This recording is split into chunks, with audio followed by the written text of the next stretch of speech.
Welcome to Neurology News Network. I'm Marco Meglio. Let's get into the news from this week. Jazz Pharmaceuticals has submitted a new drug application to the FDA for JZP-258, its novel oxybate agent, as an investigational treatment for cataplexy and excessive daytime sleepiness in those ages 7 and older with narcolepsy.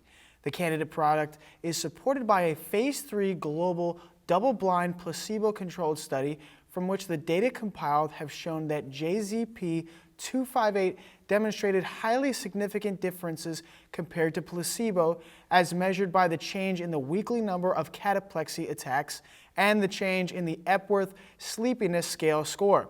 Additionally, patients who were randomized to JZP-258 showed clinically meaningful conversation of efficacy, while those randomized to placebo experienced a statistically significant worsening for both ESS and cataplexy endpoints.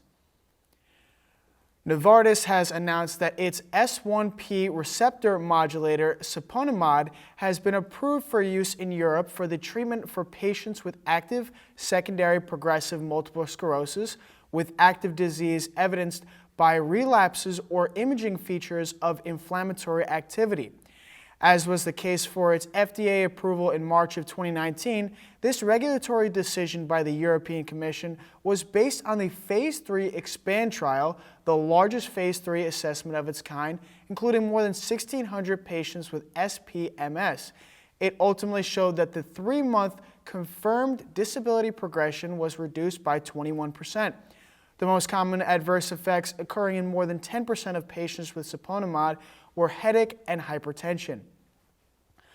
Botulinum toxin B, the first and only approved botulinum toxin type B agent, is safe, effective, and well tolerated in adult patients with sialorrhea, according to a new data study.